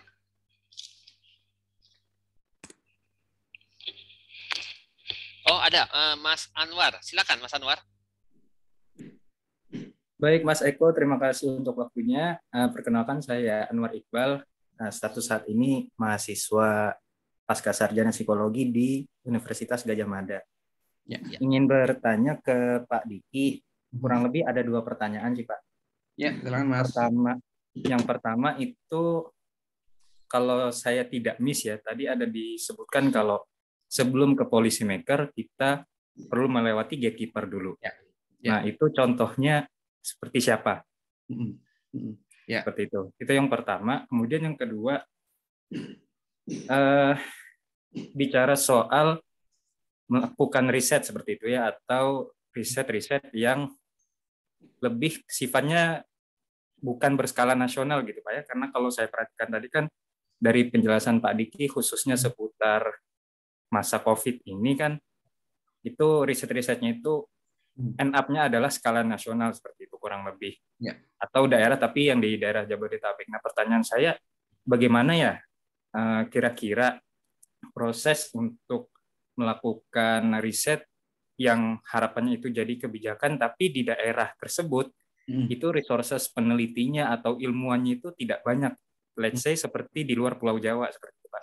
Kan banyak daerah yang ya universitasnya mungkin begitu ya tidak banyak seperti itu, dan terbatas, beda dengan di Jawa yang resource-nya itu cukup melimpah seperti itu. Nah, itu bagaimana ya Pak? Itu saja dari saya. Terima kasih. Ya, terima kasih Mas Anwar. Mas Anwar. Mungkin ada yang lain mau sekalian. Yang kedua ada dari Mbak Lisa. Mbak Lisa teman kita ini dari USU menulis di chatroom Mas Diki. Nah, gitu ya. Jadi apa pembeda yang paling jelas dalam proses riset untuk policy, untuk kebijakan, dan dengan publikasi ilmiah? Ya. Dua dulu ya, kita tampung dulu ya, apa namanya? Ya, terima kasih banyak Mas Anwar dan Lisa. Ini dari Medan nih, jauh-jauh dari Medan. Naik Zoom tapi. Mas Anwar, pertanyaan tadi soal siapa gatekeeper gitu ya. Nah, gatekeeper ini bisa, kalau dari pengalaman saya Mas, itu bisa berlapis-lapis. Ya, berlapis-lapis itu dalam pengertian begini. Tergantung juga kita mau masuk kemana gitu ya, atau kita arahkan kemana gitu ya gitu. Ini contoh saja ya, ini berdasarkan pengalaman saya. Kalau misalnya kita mau langsung berharap misalnya paper kita atau hasil studi kita karena dibaca langsung oleh presiden gitu ya, Pak Jokowi gitu ya, itu gatekeeper-nya banyak sekali gitu ya gitu. Kalau kita bayangkan misalnya gatekeeper istana itu ya ini sepanjang yang saya tahu ya gitu ya, mungkin beda pengalaman, beda informasi juga gitu ya. Itu nggak semua ibaratnya data, informasi atau apapun itu katakanlah langsung nih Pak Jokowi. Gatekeeper pertama itu ada di KSP ya, kantor staf kepresidenan gitu ya. Di kantor staf presiden itu juga ada gatekeeper-gatekeepernya gitu. Nggak langsung misalnya kita langsung dengan kepala staf presidenan gitu ya gitu. Ada gatekeeper sebelumnya gitu. Ada juga gatekeeper yang bisa nanti menghubungkan dari luar KSP ke KSP gitu ya. dan kadang-kadang kita bisa langsung bertemu gatekeeper-nya, ya. Kadang-kadang kita perlu ketemu dengan orang yang kenal dengan gatekeeper-nya, gitu, ya. Nah ini untuk membayangkan gatekeeper, ya. Kalau kita nggak masuk lewat jalur itu, misalnya kemudian, karena kan kemudian kalau kita membayangkan kebijakan nasional, katakanlah di level di tangan presiden itu kemudian dia akan mendengarkan masukan, data, informasi dari kabinet, gitu ya, gitu. Nah, kabinet itu kan isinya menteri, gitu ya. Nah, kalau kita mau masuk ke dalam forum kabinet berarti lewat menteri, gitu ya, gitu. Nah, ada gatekeeper-nya sendiri gitu untuk masuk ke menteri, gitu ya. Misalnya tadi contoh yang saya sebutkan, kita dikasih slot berapa kalimat dalam satu slide. Itu ketika masuknya lewat jalur kementerian. Karena kan kementerian itu urusannya nggak cuma satu aspek atau satu hal, ya, satu dimensi saja gitu. Dia ingin menyampaikan juga informasi banyak hal gitu ya. Dan dia harus berbagi gitu. Jadi kita harus berbagi ruangan dengan apa yang ingin disampaikan oleh misalnya menteri ke istana, gitu ya, gitu. Nah, untuk masuk ke kementerian itu juga beda-beda, gitu ya. Ada karakteristik yang berbeda, gitu ya. Ada, kita sebut saja kementerian teknis, ya. Kementerian teknis misalnya ya seperti Kementerian Pendidikan, Kementerian Perhubungan, itu kan teknis, dia akan langsung berurusan dengan teknis. Tetapi ada kementerian yang berhubungan dengan non teknis, ya, gitu. Misalnya apa? Bappenas, misalnya Mensesnek, gitu ya. Itu cara kita menemukan gatekeeper itu akan berbeda, gitu ya. Dan gatekeepernya juga karakteristiknya beda, gitu ya, dengan kementerian teknis. Karena kementerian teknis biasanya dia punya juga UPT, ya, unit pelaksana teknis, gitu ya, gitu. Yang itu kita bisa masuk lewat situ, gitu ya.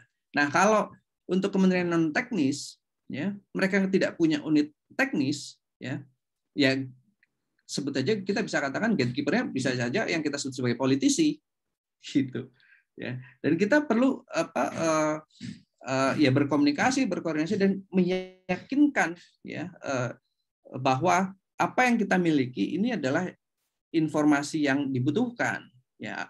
Dan juga sebelum sampai ke tujuan akhir, ketika kita bertemu gatekeeper itu yang saya sampaikan tadi, informasi itu harus ringkas, mudah dicerna, sederhana, karena juga mereka biasanya nggak mau panjang-panjang, gitu. Mereka minta satu halaman aja, gitu ya. Satu halaman yang ketika mereka baca langsung paham isi risetnya apa, rekomendasinya apa. Gitu. Kenapa kemudian ini penting untuk diperhatikan. Nah, ini jadi itu kalau kita bicara di tingkat pemerintahan pusat lah, ya, gitu ya. Karena saya juga terlibat misalnya juga untuk yang riset, dan hasil riset itu untuk pemerintah daerah, gitu ya. Ya, gatekeeper-nya juga akan beda lagi, gitu ya. Kita bisa misalnya kalau di level seperti yang saya paham misalnya di DKI Jakarta, gatekeeper-nya siapa? Di deputi, gitu ya. Nah, ya mungkin kita nanti perlu berhubungan dengan orang-orang yang kenal dengan gatekeeper ini, gitu ya. Dan nanti kemudian baru kita berkomunikasi dengan gatekeeper ini. Gitu. Nah itu jadi gatekeeper ini sebetulnya mungkin singkatnya adalah orang-orang yang dia bisa punya akses langsung dengan orang yang tepat, gitu ya, the right person, gitu. Dan ya kalau kita bicara kebijakan di kementerian, ya the right person-nya, ya pada akhirnya sebenarnya kita berharap ini langsung didengar, langsung disimak, langsung diterima oleh menteri, gitu ya. Nah, jadi kita mencari gatekeeper adalah dan selalu ada sebenarnya gatekeeper yang akan membawa kita ke sana, gitu ya, dengan struktur-struktur ini. Nah, tadi soal bagaimana dengan studi-studi di luar daerah, gitu ya, resources-nya terbatas, gitu. Nah, ini menurut saya sebetulnya kalau dengan kondisi yang seperti sekarang, Mas Anwar, ya yang penting pertama dan terutama adalah seperti saya jelaskan tadi, ya, kita memformulasikan masalah penelitian itu yang penting. Jadi langkah awal adalah memformulasikan masalah penelitiannya apa, gitu. yang kita kaitkan dengan masalah yang dihadapi di daerah. Karena jujur saja juga beberapa kali gitu ya, saya terlibat gitu ya, yang langsung berkomunikasi dengan pemerintah daerah gitu ya. Mereka kebingungan atau mereka perlu tahu ini ada apa sih, kok begini gitu ya. Tolong coba dicarikan informasi lewat data, lewat penelitian gitu ya. Nah, jadi perumusan masalah itu yang kemudian diterjemahkan menjadi studi, jadi kuesioner, jadi pertanyaan, dan kalau sejauh yang saya alami ya, Mas Anwar gitu ya, sebetulnya kalau riset itu kan udah punya pertanyaan penelitian, habis itu kita transform menjadi instrumen. Nah, saya tadi cerita di bulan Maret kaget ya, baru sekali ngerasa dapat 15.000 responden. Tapi bulan Mei ada satu riset kami dapat 46.000 gitu ya gitu. Di riset sebelumnya tapi saya tidak terlibat ya, rekan-rekan saya yang lain di lapor Covid itu bisa dapat sampai 150.000 responden gitu. Nah, ini terjadi karena memanfaatkan teknologi. Ya, memanfaatkan teknologi, dan artinya kalau kita bicara dari aspek mengerjakan risetnya gitu ya, instrumen atau tools teknologi yang ada sekarang itu sudah membantu. Nah, tinggal bagaimana ya kita bicara si penelitinya kan berarti kan gitu ya. Nah, mungkin ya perlu ada proses relasi, dan tadi saya sampaikan di slide sebelum terakhir itu ya, yang pernyataan si Himrich ya. Jadi sebetulnya kalau kita ingin mengadvokasi sesuatu ya, pada dasarnya adalah kita mencoba membuat jaringan ya, relasi peneliti yang kemudian nanti akan terhubung dengan decision maker di pihak pemerintah gitu. Nah, jadi menurut saya rasa-rasanya nih ya, nanti kita bisa berdiskusi sih, dan ini saya terbuka untuk tanggapan dari yang lain gitu ya. Rasa-rasanya sebenarnya yang penting adalah bagaimana kita membangun hubungan relasi tadi ya gitu. Karena kemudian juga yang saya lakukan dengan studi-studi yang pernah saya lakukan dalam konteks Covid ini, banyak yang kemudian itu sifatnya bekerja sama dengan teman-teman peneliti di daerah, gitu ya gitu.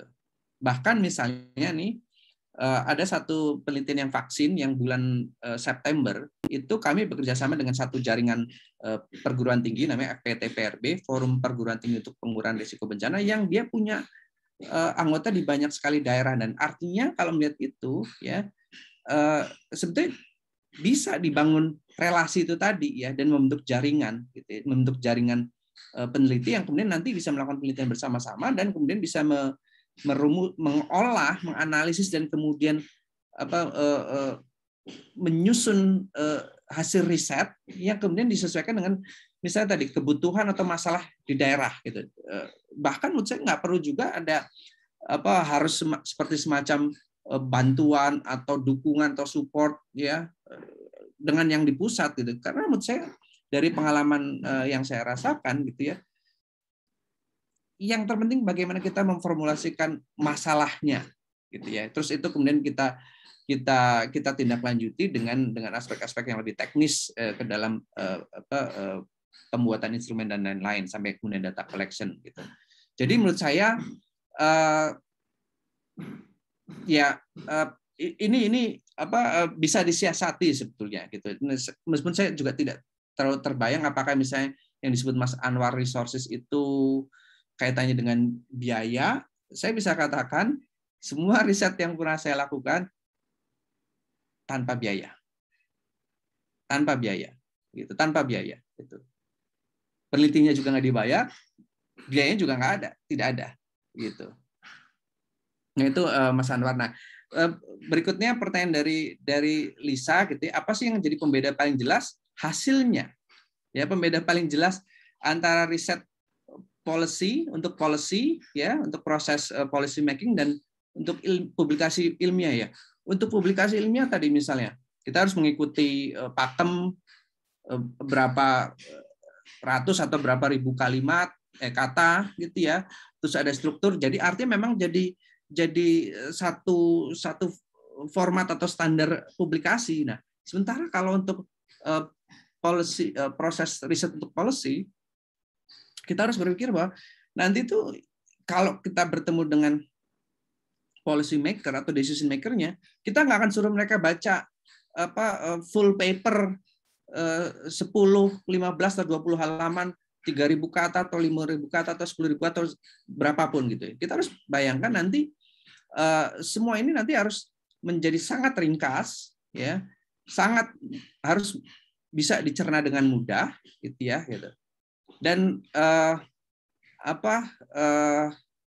ya sebenarnya ini mirip-mirip lah. Kita menyesuaikan siapa audiens. Ya, kalau publikasi ilmiah kan kita mengasumsikan audiens kita adalah academic readership gitu ya, pembaca yang akademis gitu ya. Nah, kita bayangkan juga dalam riset untuk policy ini siapa pembacanya. Dan kalau dari pengalaman kami itu udah juga dari sejak awal ketika merumuskan masalah sekaligus. Ya, dan ini proses riset sekaligus kita saat itu sudah mengidentifikasi ini nanti kita akan bawa kemana. Kalau nanti ini kita tulis dalam bentuk policy brief yang agak panjang, biasanya 3-5 halaman, itu kita bawa kemana. Kalau misalnya nanti langsung diminta dalam satu halaman, itu kita bawa kemana, itu juga sudah diidentifikasi dari awal. Gitu. Nah itu jawaban untuk Lisa. Dan saya mungkin saya persilakan jika ada pengalaman lain, informasi lain dari teman-teman terkait 2 tanggapan atau 2 pertanyaan ini. Terima kasih. Ya, jawabannya demikian untuk Mas Anwar dan untuk Mbak Lisa gitu ya. Memang jawabannya mau nggak mau tidak bisa pendek ya, Mas Diki ya, karena memang alurnya memang demikian ya, dan apa namanya situasi dan kondisinya juga jadi berbeda gitu ya. Dan situasinya karena tadi kan kalau kebijakan tinggi kan memang harus berhadapan dengan entah itu kementerian ya Mas Diki ya, atau pejabat lainnya. Sementara mungkin kalau di tingkat kantor mungkin ya berarti kan di teman-teman yang di manajerial kan begitu ya. Ya. Atau kalau di lingkungan rumah kita atau di kampung kita mungkin bisa jadi ketua RT ya gitu kan ya, RW kan gitu kan, karena kan kebijakan tidak melulu harus nasional ya Mas Diki ya. Ya, betul. Bisa jadi bisa kebijakan buang sampah pun ya, itu kan juga kita persuasi dengan hasil riset ya. Kan gitu ya. Gitu ya. Oke, bagi yang lain ada pengumuman dari Mbak Kame gitu ya, bahwa untuk pengisian daftar hadir sudah dituliskan kembali di chat room ya, di https://bit.ly/survey-rd10 kurang lebih. Silakan untuk mengisi ya gitu ya, bagi teman-teman dosen terutama buat BKD akhir tahun Mas Diki. Ini penting ya, ini tujuan utama kita gitu ya. Tujuan utama, salah ya. Baik teman-teman, ada lagi yang ingin menyampaikan pertanyaan?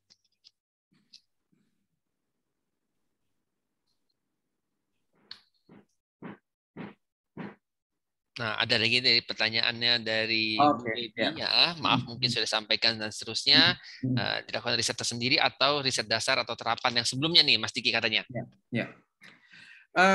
Ya, jawaban singkatnya bisa saja, Mbak Debbie ya. Tetapi kan kemudian kita berarti kan melihatnya begini. Jadi riset dasarnya itu sudah ada gitu ya. Nah, tapi ini kan kemudian tergantung apakah kemudian masalah yang dihadapi saat ini atau yang ke depan itu ada jawabannya dari riset terdahulu gitu. Tapi kalau dari pengalaman saya sih gitu ya, ya memang juga dari beberapa hasil riset yang misalnya kami coba advokasi itu juga pasti ada dasar dari riset-riset sebelumnya ya, atau teori. Pasti kan juga ada teorinya kan kemudian juga punya riset itu. Tetapi karena kemudian sifatnya ini adalah untuk menanggapi situasi yang berkembang saat ini atau saat itu ya, yang penting juga adalah data saat ini atau data saat itu gitu. Itu kalau yang saya perhatikan selama ini seperti itu gitu ya. Jadi bukan kebaruan riset ya, bukan kebaruan teori gitu ya, bukan, tapi kebaruan datanya gitu ya. Karena pengambil kebijakan itu kan dia bisa dikatakan mereka berhadapan dengan situasi here and now dan post here and now. Jadi setelah saat ini dan yang akan datang gitu. Jadi data saat ini itu memperkuat gitu ya, atau sebenarnya itu yang lebih diutamakan, tapi tidak tertutup kemungkinan data atau hasil penelitian sebelumnya itu menjadi bagian dari apa yang kita sampaikan untuk memperkuat gitu.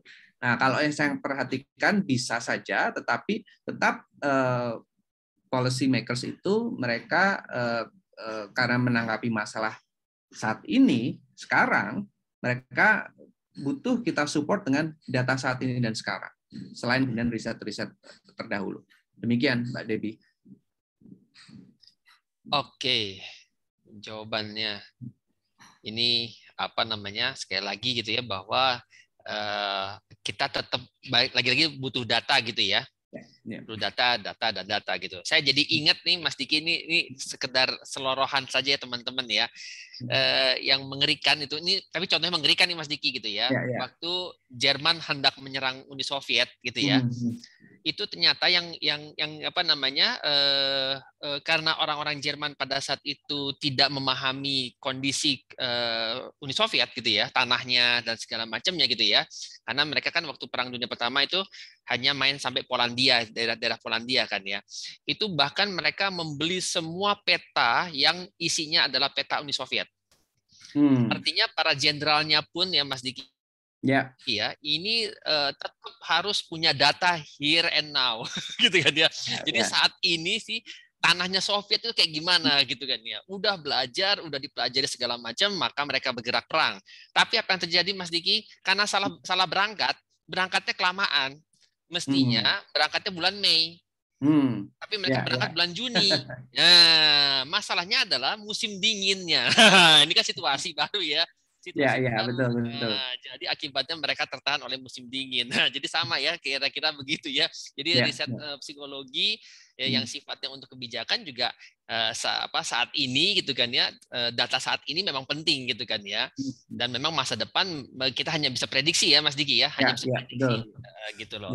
Apalagi teman-teman juga sudah pasti apa namanya, sudah punya bayangan lah kira-kira kalau jika begini maka begitu kan, kurang lebih begitu ya. Iya, betul. Mungkin kalau boleh saya tambahkan sedikit tadi ya, Mas Eko, soal kebaruan dan tadi pertanyaan dengan yang diajukan oleh Mbak Debbie. Misalnya contoh riset vaksin nih, sebetulnya Mbak Debbie, ini saya punya tiga riset vaksin gitu ya. Yang 2 sedang ditulis jadi publikasi sekarang itu. Riset pertama yang bulan September itu yang kemudian sebenarnya kita bisa baca dari literatur sebelumnya, studi-studi sebelumnya yang kemudian kita sebut sebagai vaksin hesitancy ya, keengganan divaksin, atau term lain adalah vaksin uptake gitu ya. Itu udah banyak studi-studi vaksin juga di Indonesia gitu, tapi tentu saja vaksin lain gitu ya, jenis lain, bukan vaksin yang ini gitu. Nah, kita perbaharui dengan data vaksin hesitancy atau vaksin uptake saat ini dalam konteks waktu itu belum ada vaksinnya gitu ya, bulan September gitu. Nah, kemudian bulan April Mei saya melakukan studi vaksin yang lain gitu ya, yang kemudian khusus konteks vaksin uptake, vaksin hesitancy di kalangan tenaga kesehatan gitu. Karena yang hesitant atau yang kemudian nggak hesitant menerima vaksin itu kita bisa bayangkan, satu memang populasi masyarakat luas, tetapi juga ada kelompok-kelompok tertentu yang perlu kita dalami secara spesifik kondisinya, situasinya gitu. Nah, jadi kita lakukan studi soal vaksin hesitancy dan uptake itu di kalangan tenaga kesehatan, dan sebenarnya kalau kita lihat literatur itu udah banyak juga baik di Indonesia maupun di luar Indonesia studi-studi vaksin hesitancy atau uptake pada tenaga kesehatan gitu ya gitu. Nah, sampai kemudian saya lakukan yang ketiga yang saya tadi ceritakan bulan Mei gitu ya gitu. Ketika kemudian kondisi khusus nih gitu ya. Kenapa lansia rendah sekali dan sampai sekarang masih rendah gitu. Apa penjelasan? Jadi kami ingin memberikan informasi penjelasan apa yang membuat cakupan vaksin lansia itu rendah, dan khususnya di Jakarta waktu itu gitu ya itu. Nah, mau nggak mau kemudian data terkini, data terbaru yang perlu kita sajikan gitu. Selain kemudian misalnya khusus untuk yang vaksin di DKI untuk lansia itu kami menggunakan frame teori namanya HBM, Health Belief Model gitu ya. Nah, itu di hasanah literatur Health Belief Model itu banyak digunakan untuk menjelaskan vaksin hesitancy atau uptake. Artinya sebenarnya ada juga studi-studi terdahulu yang sudah bisa digunakan menjelaskan, tetapi kemudian kita butuh data terkini dan terbaru gitu. Karena kemudian apalagi fenomena ini fenomena yang berkembang dan dalam kondisi di mana vaksin ini baru ya karena virusnya juga baru. Itu tambahannya dari saya untuk Mbak Debbie. Terima kasih Mbak Debbie pertanyaan.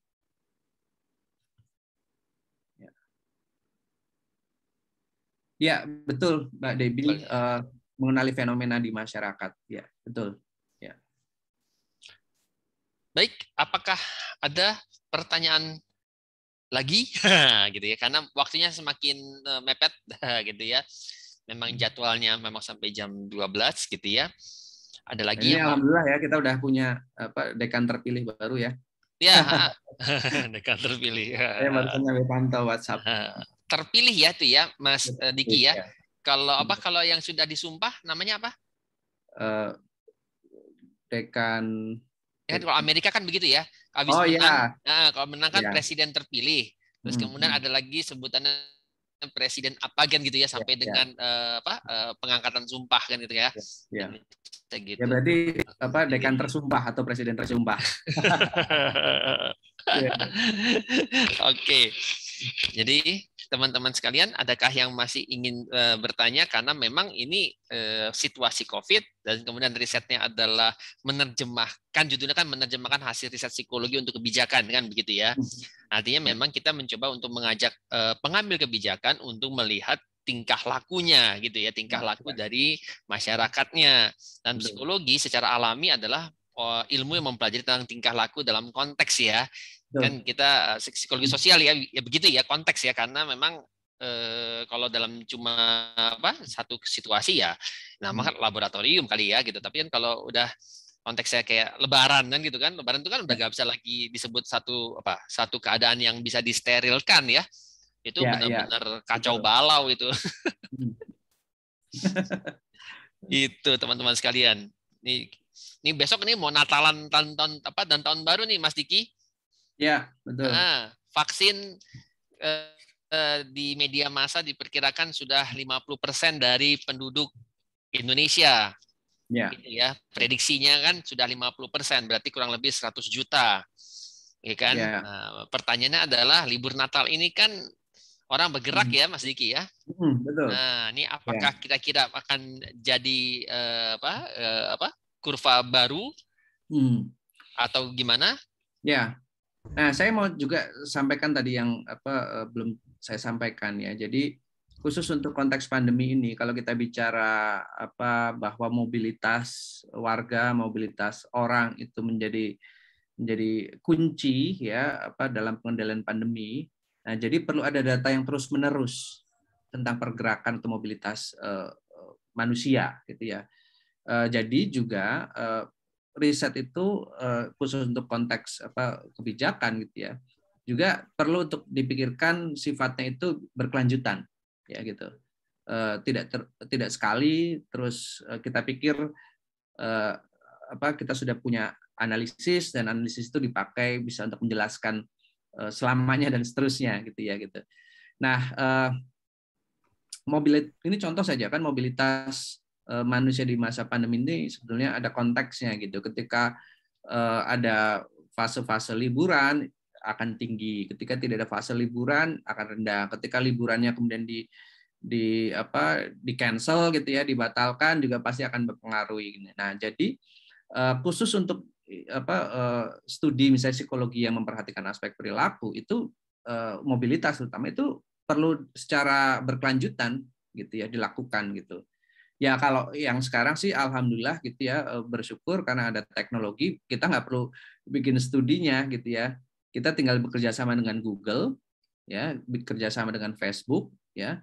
Itu kita bisa punya data tentang naik turunnya mobilitas, dan itu yang memang dilakukan oleh peneliti atau juga pemerintah saat ini gitu ya. Jadi mereka memantau dan mendeteksi aspek perilaku soal mobilitas ini memanfaatkan teknologi ya. Jadi kerjasama dengan Google, kerjasama dengan Facebook gitu ya. Ini kebetulan karena saya di tim Sinergi Mahadata UI itu kami bekerjasama dengan Facebook gitu ya, dan kami punya kesepakatan untuk menggunakan bisa melihat data mobilitas gitu ya gitu. Nah, ya ini artinya bisa kita baca sebagai bahwa memberikan informasi kepada pengambil kebijakan untuk aspek perilaku itu kita nggak bisa berasumsi bahwa perilaku itu sekali terbentuk terus dia akan begitu seterusnya. Tadi misalnya soal vaksin ya, saya sampai 3 kali terlibat, kami melakukan 3 kali studi vaksin gitu ya, karena itu nggak selalu sama gitu ya. Nah, jadi dan satu yang kami rekomendasikan memang dalam salah satu policy paper kami adalah pentingnya memantau secara terus-menerus pergerakan atau mobilitas manusia gitu ya, karena pandemi ini kemudian kita juga bisa baca dari gelombang 1, gelombang 2 itu kaitannya dengan yang paling mudah dibaca adalah naik turunnya mobilitas itu. Nah, jadi pemantauan studi-studi berkaitan dengan mobilitas ini harus kita baca, studinya nggak bisa cuma sekali gitu kalau itu mau kita lakukan. Ada yang bertanya nih, Mas Diki, Ya. Mbak Berti, apa responden ini bias? Bisa apa bias ya? Bisa jadi responden penelitian longitudinal. Nah. Bisa mungkin. Tapi itu sebenarnya di atas ada pertanyaan dari Intan. Oh iya. Dari Kemala. Iya.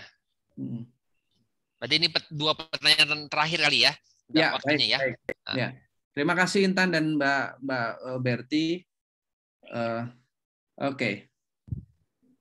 Apakah pernah mendapat hasil riset tidak diterima oleh pengambil kebijakan? Gitu. Nah, jadi kalau pengalaman kami, gitu ya, karena tadi ya kita baca dulu fenomenanya atau kemungkinan fenomenanya akan seperti apa, gitu ya, dan kita udah antisipasi dari sejak awal ini akan kita bawa ke mana, stakeholder pengambilan keputusan mana yang akan kita sasar gitu ya.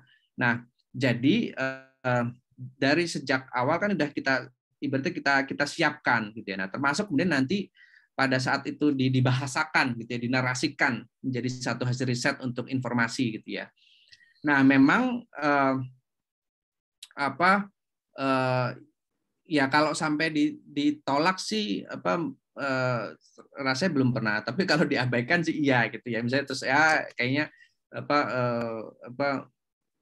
yang nggak dianggap penting ya, apapun alasannya gitu ya, itu mungkin terjadi. Nah, kalau ditolak mungkin sih belum pernah, tapi ya kita tahu nggak diapa-apain atau yang diambil cuma sebagian, itu kita bisa kebaca, atau yang diambil itu yang pas aja gitu ya gitu. Karena kan juga yang penting juga dari riset untuk kebijakan itu adalah kita juga harus monitor, gitu ya. Prosesnya itu nggak berhenti hanya riset, terus kemudian kita olah ya, terus kita jadikan ringkasan gitu ya. Tetapi juga penting sebenarnya untuk kita monitor gitu ya. Nah, monitornya dari mana gitu ya? Ya bisa dari outlet media gitu ya. Karena kan seringkali kemudian itu akan tampak dari juga statement-statement pengambil kebijakan gitu ya. Dan itu kita bisa membaca kadang-kadang, oh ini persis nih seperti yang kita rekomendasikan poin 1, 2, 3 gitu ya. Kadang ada yang cuma poin 1 doang gitu ya, atau sama sekali nggak muncul gitu ya. Nah, menyikapinya seperti apa ya? Buat saya tadi ya, ekspektasi itu memang harus betul-betul kita sesuaikan. Itu satu gitu. Dan kedua, kita juga harus, kalau saya berpikir atau kami berpikir, kami bukan satu-satunya orang atau kelompok yang punya interest ya, punya niat gitu ya untuk menyampaikan informasi, dan proses pengambilan keputusan juga harus kita pahami juga sangat dinamis dan kompleks gitu ya. Tetapi ya itu tadi, buat saya yang saya nikmati prosesnya, ya niat gitu ya. Ya kalau toh kemudian nggak direken gitu, nggak diperhatikan, ya udah ini bagian dari kita mengakumulasi atau memproduksi pengetahuan gitu ya. Dan jadi nggak terlalu ngerasa apa ya, kecewa lah gitu ya. Toh pada akhirnya kita awalnya dari niat tulus, ketika ini tidak diadopsi ya sudah, memang dinamika dan kompleksitas pengambilan keputusan itu ada gitu. Tapi ini bagian dari kita lihatnya sebagai upaya memproduksi pengetahuan. Nah, dari Mbak Berti pertanyaannya, nah ini tergantung desainnya Mbak Berti gitu ya. Kalau dalam konteks COVID sih, terus terang saya belum pernah melakukan yang dari sejak awal misalnya disusun longitudinal gitu ya, gitu. Karena memang kita mencoba lebih pada situasi sekarang tuh yang berkembang apa, yang kira-kira akan jadi isu apa, masalah apa, itu kita respons gitu ya, gitu. Tetapi saya tahu juga misalnya ada beberapa lembaga yang memang mereka mencoba memberikan masukan untuk kebijakan dari sejak awal, mereka sudah misalnya desain itu longitudinal gitu ya, mungkin mereka desain juga dalam bentuk pre-post test gitu ya, gitu. Ada juga yang lebih advance lagi, misalnya RCT ya, randomized control trial gitu ya. Nah ini jadi tergantung dengan bagaimana kita memformulasikan masalah, saat itu kita melihat seperti apa, terus kemudian itu kita terjemahkan dalam desain seperti apa. Tapi kalau dalam pengalaman saya itu belum pernah sih itu yang melakukan studi longitudinal gitu. Iya, baik. Terima kasih Mas Diki untuk menjawab pertanyaan Mbak Intan dan Mbak Berti gitu ya. Dan memang ini jam terbang juga ya Mas Diki ya, jam terbang, karena kalau udah jam terbang jadi artinya ketika kebijakan itu misalnya tidak merujuk pada hasil penelitian kita, ya kita juga legowo gitu kan ya, dan ya sial-sialnya jadi laporan riset gitu kan ya, minimal gitu ya, atau BKD-nya adalah pengmas kan begitu ya, kan gitu. Ini kan pakai bahasa-bahasa BKD sister kan gitu ya. Terus kemudian artinya juga kita juga jangan berhenti cuma gara-gara nggak dilihat, terus kemudian kita jadi nggak sensitif sama situasi kan ya, karena memang ya, atau langsung misalnya ngambek gitu ya, gitu. Gitu ya, ini kan memang ngambek itu kan jam terbang harus makin tinggi kan ya, kalau makin tinggi biasanya makin nggak sering ngambek kan gitu ya. Baik, saya kira ini jamnya mepet kan gitu ya, waktunya sudah selesai, dan pertanyaan-pertanyaannya memang menggugah karena kita nih psikologi ya Mas Diki ya, jadi memang kita kan mau melakukan perubahan tingkah laku khususnya ya, apalagi dalam konteksnya adalah COVID gitu ya saat ini. Tapi untuk kebijakan lainnya saya kira tetap perlu perubahan itu didasari oleh hasil temuan ya. Gitu ya, jadinya nggak boleh nanti ujuk-ujuk kepengennya jadi apa tanpa ada dasarnya dulu gitu ya. Ini saya kira saya nggak berani menyimpulkan gitu ya, karena memang ini ada yang dipaparkan oleh Mas Diki adalah satu proses gitu kan ya. Kalau saya simpulkan kan seakan-akan hanya bilang ya dia orang baik sih kan nggak mungkin kan gitu kan ya gitu. Jadi ini terlalu panjang, jadi dan teman-teman memahami pastinya bahwa membuat riset menjadi kebijakan itu perjalanannya jauh gitu ya. Tadi ada gatekeeper, kalau kita di pengkolan kan ada preman pengkolan ya Mas Diki ya. Nah, kan itu kan ada preman pengkolan yang kita nggak tahu harganya berapa. Ya kan gitu ya. Kalau di preman kan gampang ya, kasih 2 rokok atau sebotol gitu ya, sebotol minuman mungkin selesai perkaranya ya. Tetapi kan kalau kebijakan kan lain lagi urusannya ya. Itu saya rasa gitu. Dan situasinya ya kan belum tentu juga ya. Kalau pengkolan rame kan harganya berapa. Nanti kalau pengkolannya sepi gitu ya. Atau kalau nggak ada pengkolan ya lurus aja ya. Gitu ya, terima kasih sekali Mbak Intan, terima kasih karena show kamera kan gitu ya. Terima kasih untuk teman-teman lainnya yang bertanya, Mas Anwar, Mbak Lisa dan semuanya gitu ya. Satu lagi Mbak Berti, gak lupa Mbak Debbie juga. Terima kasih atas ini. Oh, ada teman jauh juga saya Mas Diki, ada Mbak Dipta dari Semarang, dan kemudian ada Bu Nani. Ada Bu Nani dari Atmajaya gitu ya, dan yang lain saya mungkin belum berkenalan gitu. Terima kasih atas. Oh, ada Mbak Frida Mangunsong. Ada Mbak Amarina juga, Mbak Ade. Oke. Oke, terima kasih. Terima kasih. Ada Mbak Sri Mbak Sri Fatmawati. Ini teman saya ini Mbak Sri nih, karena kalau lagi bercanda jadi manggilnya Mbak Sri. Tapi kalau lagi seneng manggilnya Mbak Wiwi gitu. Tapi kalau lagi pengen resmi dan pengen nyindir manggilnya Mbak Sri. Ada Mbak Ade. Halo, apa kabar Mbak Ade? Ada Mbak Frida. Buka ini. Mas Anwar tadi juga ya. Terima kasih. Oke, saya kira saya akan kembalikan ke Mbak Kame. Jangan lupa isi apa tuh? Presensi. Link survei, presensi. Link survei dan presensinya. Ya, teman-teman yang dosen ingat itu BKD.